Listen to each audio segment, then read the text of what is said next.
Mendoza, we're going to meet a little bit later. Most of you all know Joe. He's a legend in our city, but Joe was around back when I was going through this too. I don't want to age you, Joe. He told me he was 39. I shouldn't believe that. He must have, Mario was 21. I don't know. You guys figure out where Joe fit into that. What Joe and Troy were talking about, they started naming kids, and Troy was naming some of his friends, and Joe said, I remember him. I had him on a team, and I coached him in high school basketball at Cerritos, so it goes back to giving back to the community. Well, I will tell you, I mean, the guys that I was saying earlier, if I had stayed in California, I doubt that I would have gone on to play football. I really believe that I would have gone on to play baseball, and it was just a hotbed, here in this area.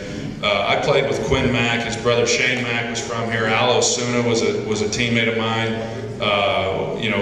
There's a number of guys that really had successful careers. Went on and played college baseball, and then many of whom went on to play in the big leagues. I mean, it was a remarkable. In addition to great coaching, which I think was part of it. I do think the coaching was part of it. Jerry Jones once said, hey, any one of 500 coaches could have led the Cowboys to a Super Bowl. I have never underestimated how important coaching is. So I think coaching made a difference, and then also with the talent that we had, the young players that we had during that time. I remember talking to Buck Showalter when he was with the Texas Rangers, and I told him that I was from Cerritos, California, and immediately he lit up, and he said that if he could only recruit this part of the country, how many talented players he would have gotten. So it's a special place with a lot of really great players. And when I was here, there were some really special talented guys. Yeah, this city's been blessed between, I think, Cerritos and Gar High School. There's been 12 baseball players that you mentioned, some of them, Shane Mack and Brett Barbary and Al Osuna.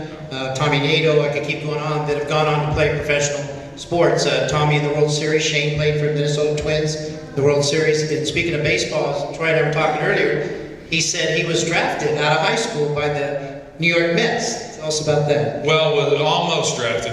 Almost drafted by the Mets out of high school. I was, about my junior year, right at the end, I started to realize that baseball probably was not going to work. I was getting more letters for football, but I didn't rule it out, and then I had some major league teams that were looking at drafting me, and I really was always going to go to college, and I'd already signed my letter of intent to attend the University of Oklahoma, but I really wanted to be drafted. I knew that in one day I was going to be 46 years old and in a room in Cerritos, California, and I wanted to be able to say, yeah, I was drafted by the New York Mets. So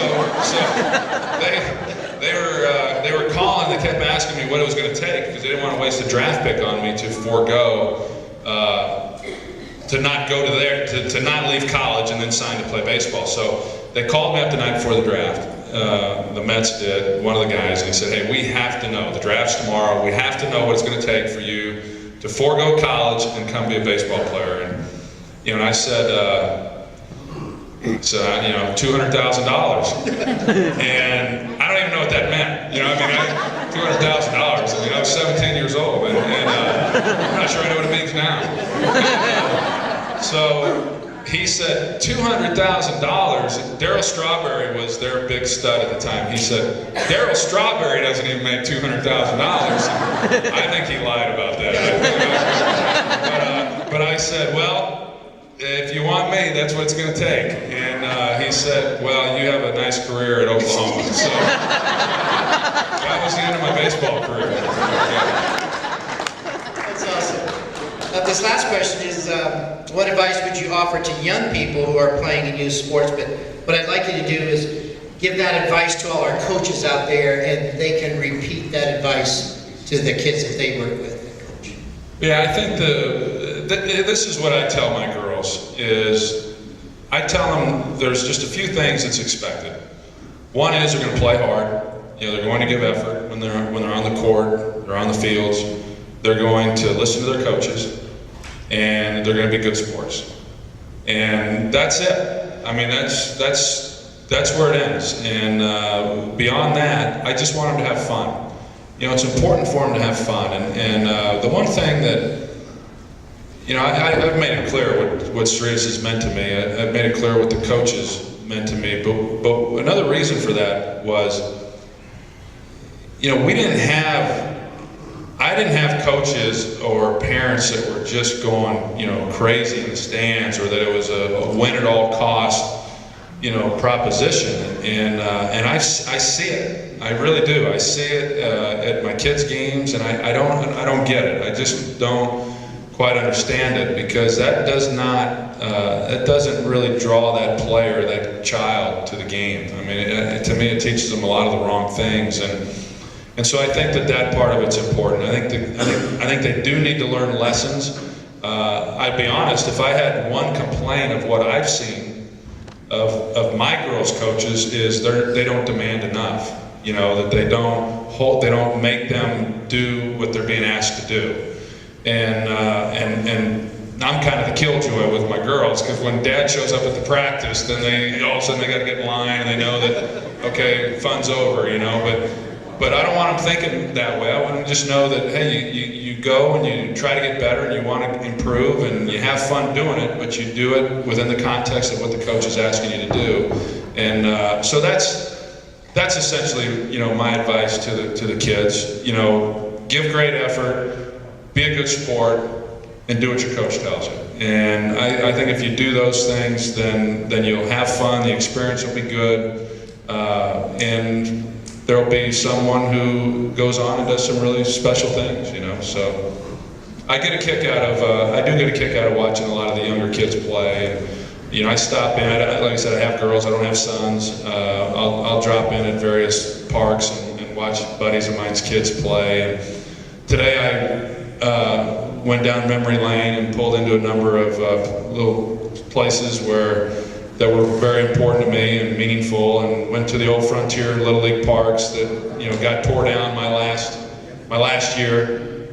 We played over at Cerritos Park East when I was 12, my last season with Frontier. But I went over there, and there were some kids about 6 years old playing, so I just pulled in and didn't get out of the car, but I just And I remember being that guy, at 6 years old, or I was 8 years old, but playing on those parks and knowing, as you watch these kids, that somewhere in there's a few really good players that are going to make a difference, and go on and have great careers. But I think we're wrapping this up, and I don't want to prolong it. I just want to again just say thanks for.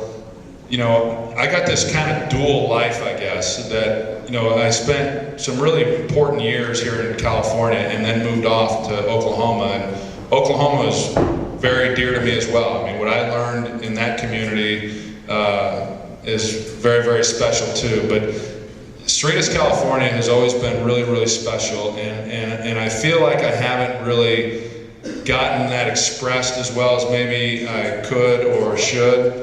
And I don't get back here as much as I'd like, because my parents are now all in Texas. I don't have any family here, except for some aunts and uncles, here in this area. But anyway, y'all have been great. Thanks for making a difference and an impact in a young boy's life, and at a time that I'd never forget, and really has made a difference and carries me through to this day. You are welcome in Cerritos anytime you want to come back. Thank you, sir.